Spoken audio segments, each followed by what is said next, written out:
পৃষ্ঠা নম্বর 4 তফসিল 3 বিনিয়োগজনিত কর রেয়াত। একজন করদাতা কিছু কিছু বিষয়ের উপর বা কিছু কিছু বিনিয়োগের উপর নির্দিষ্ট হারে কর মওকুফ পাবেন। এটিকেই বিনিয়োগ রেয়াত বলা হয়। আয়কর অধ্যাদেশের তফসিল 6 এর বি অংশের সাথে পঠিতব্য ধারা 44(2) এর বি সেই অনুযায়ী এই ধারাটি বর্ণনা আছে। একজন করদাতা নির্দিষ্ট কিছু বিনিয়োগ কিংবা দান করলে তিনি বিনিয়োগজনিত বা বিনিয়োগগত যেই বা দানকৃত অঙ্কের শতকরা 10 ভাগ সরাসরি আয়কর রেয়াত পাবেন। রেয়াত পাওয়ার যোগ্য বিনিয়োগ বা দান রিটার্নের তফসিল এই 3-এ উল্লেখ করতে হবে।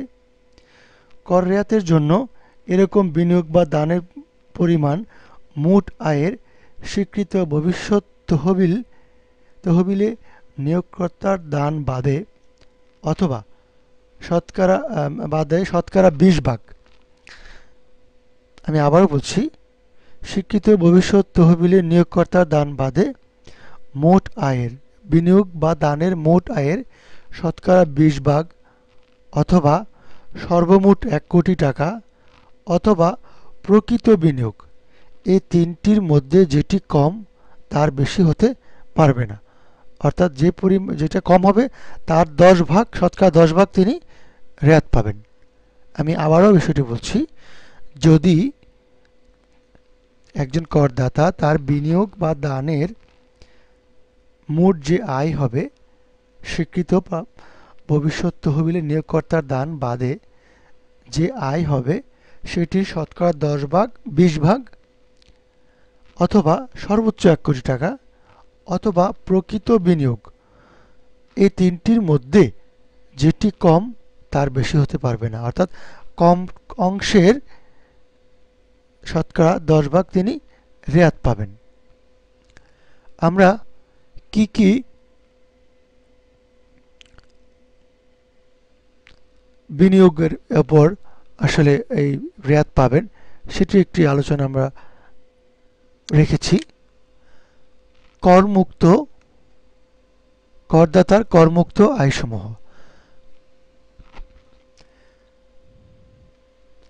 করদাতা যদি চাকুরির দায়িত্ব পালনের জন্য কোনো বিশেষ ভাতা বা সুবিধা আনুতোষিক পারকিউজিটি বলা হয় যেটাকে পান, সেটি করমুক্ত।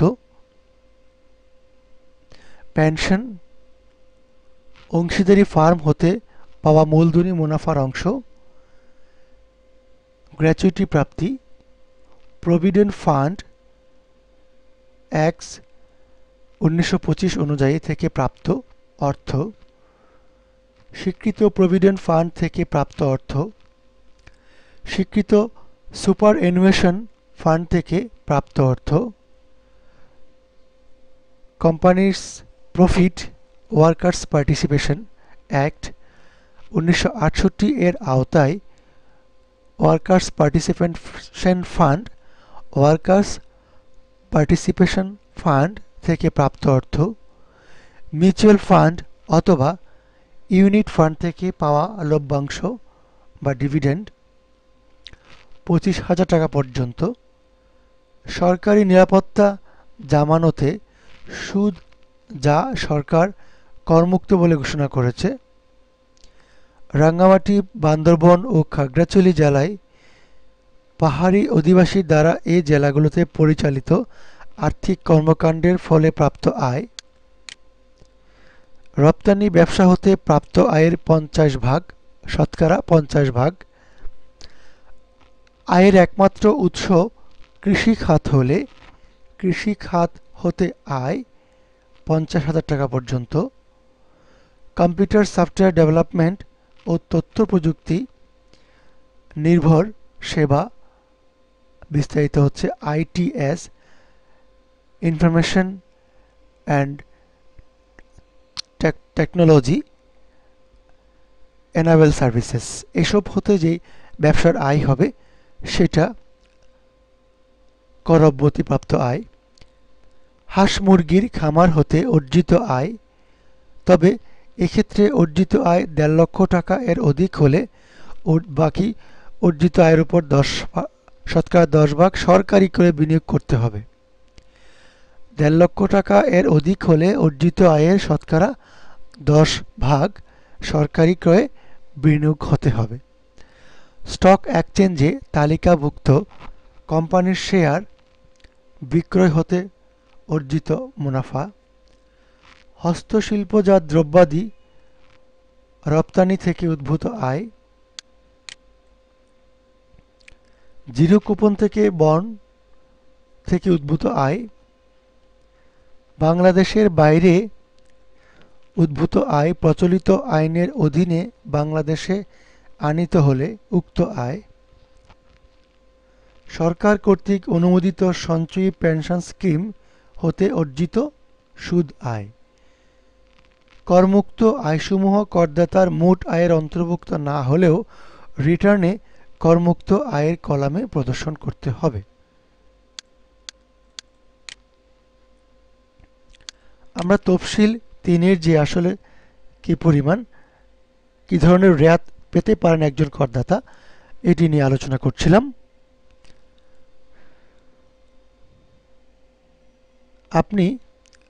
আমরা এক এক করে ক্রমিক অনুসারে এই বিষয়গুলো আলোচনা করি। জীবন বীমার প্রদত্ত কিস্তি। আপনি বা আপনার ছেলে মেয়ে বা আপনার স্ত্রীর নামে জীবন বীমার কিস্তি প্রদান করা হলে সেটি এখানে উল্লেখ করুন। আমার ৫০,০০০ টাকা রয়েছে, আমি এটি সেখানে উল্লেখ করছি। ভবিষ্যতে প্রাপ্য বার্ষিক ভাতা প্রাপ্তির উদ্দেশ্যে প্রদত্ত চাঁদা যদি থাকে। ভবিষ্যৎ তহবিল আইন ১৯২৫ অনুযায়ী প্রযোজ্য ভবিষ্যৎ তহবিলে প্রদত্ত চাঁদা। স্বীকৃত ভবিষ্যৎ তহবিলে স্বীয় ও নিয়োগ কর্মকর্তা কর্তৃক প্রদত্ত চাঁদা। অনুমোদিত বয়সজনিত তহবিলে প্রদত্ত চাঁদা। ৩, ৪, ৫, ২ থেকে ৫ পর্যন্ত এসবের ক্ষেত্রে সরকারি বেসরকারি বিভিন্ন তহবিলে কোনো ইনভেস্ট থাকলে সেগুলোর ১০% আপনি শতকরা ১০% আপনি রেয়াত পাবেন। সরকারের নির্ধারিত নীতিমালা অনুসারে শেয়ারে বিনিয়োগকৃত যে অর্থ থাকবে সেগুলোর উপর আপনি রেয়াত পাচ্ছেন। ঋণপত্র বা ডিবেঞ্চার স্টক বা শেয়ার এ ধরনের বিনিয়োগের ক্ষেত্রে। ডিপোজিট পেনশন স্কিমে প্রদত্ত চাঁদা, অর্থাৎ আপনার যে পেনশন স্কিম থাকে সেগুলো রেয়াত পাচ্ছেন। কল্যাণ তহবিলে প্রদত্ত চাঁদা এবং গোষ্ঠী বীমা স্কিমের উপর অধীনে প্রদত্ত কিস্তি। আমরা সরকারি যে ফর্মটা পূরণ করে স্যালারি পার্সনের জন্য যে ফর্মটা পূরণ করেছি সেটির জন্য আসলে আমরা আলাদা একটা পর্ব রেখেছি। সেখানে আমরা এই বিস্তারিত বিষয়ের উপর আলোচনা বা কিছু কিছু ঘর আমরা খরচগুলো দেখিয়েছি, সেখানে আপনারা উল্লেখ যোগ্য আছে, সেগুলো আপনারা একটু শুনলে আপনাদের জন্য একটু সুবিধা হবে। আমরা এখানে আমাদের এই ক্যালকুলেশন শিটের আওতায় যে পরিমাণ আয় আসছে আসলে ওই অনুযায়ী আমাদের এই ঘরগুলো পূরণ করতে হচ্ছে। আর অন্য বিষয়গুলো আমরা আসলে বিস্তারিত বোঝার চেষ্টা করছি, আলোচনায় আনছি। জাকাত তহবিলে প্রদত্ত চাঁদা। সরকারি স্বীকৃত কোনো প্রতিষ্ঠানে জাকাত প্রদান করলে তার পুরোটাই আপনি রেয়াত পাবেন।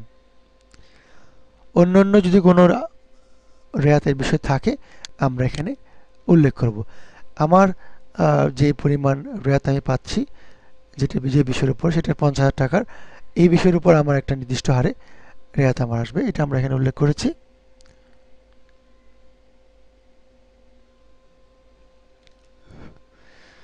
এছাড়া সরকার ২০১১-১২ বাজেটে আরও ৫টি নতুন তহবিল বিনিয়োগ ভাতা সংযুক্ত করেছেন। যেমন সেগুলো হচ্ছে মুক্তিযোদ্ধা স্মৃতি রক্ষার্থে নিয়োজিত জাতীয় পর্যায়ের কোনো প্রতিষ্ঠান, অর্থাৎ যে কোনো অঙ্কের। জাতির জনকের স্মৃতি রক্ষার্থে নিয়োজিত জাতীয় পর্যায়ে কোনো প্রতিষ্ঠান, যে কোনো অঙ্কের। প্রধানমন্ত্রীর উচ্চশিক্ষা সহায়তা তহবিলে, যে কোনো অঙ্কের। শেয়ার, স্টক, মিউচুয়াল ফান্ডের বা ডিবেঞ্চারের বিনিয়োগের উপর শুধুমাত্র ব্যক্তি করদাতাগণ রেয়াত পাবেন। তবে সেকেন্ডারি মার্কেটে এই সকল সিকিউরিটি বিনিয়োগে বিনিয়োগ করা হলে কোনো রেয়াত পাবে না। বাংলাদেশ সরকার ট্রেজারি বন্ডে বিনিয়োগ করা হলে শুধুমাত্র ব্যক্তি করদাতাগণ শতকরা 10 ভাগ রেয়াত পাবেন। এই 5টি তহবিল ছিল গত 2011-12 বাজেটে নতুন সংযোজন।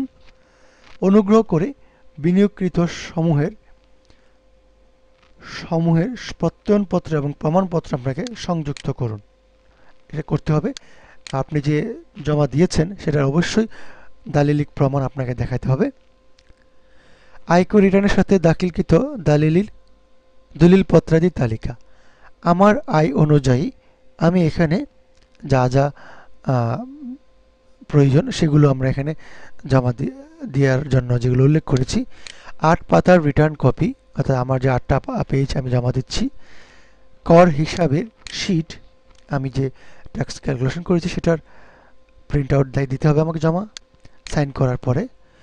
আয়কর পরিশোধের চালান এবং পে অর্ডার।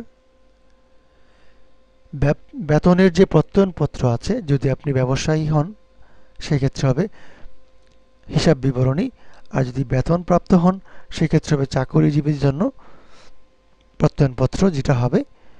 আর ব্যবসায়ীর জন্য হিসাব বিবরণীর মধ্যে trading account, profit and loss account, balance sheet, এই বিষয়গুলো আসবে।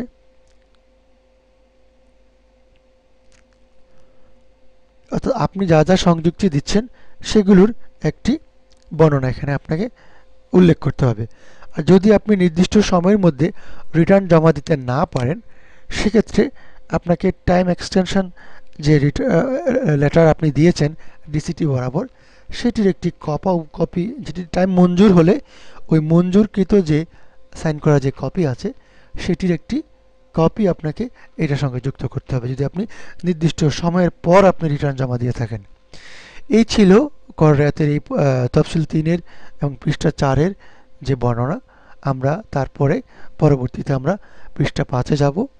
আমরা প্রায় শেষ পর্যায়ে চলে এসেছি। 5 এবং 7-এ আমাদের একটি বর্ণনা থাকবে। এই নিয়ে আমাদের এই রিটার্ন ফর্মের বর্ণনাটি শেষ হবে।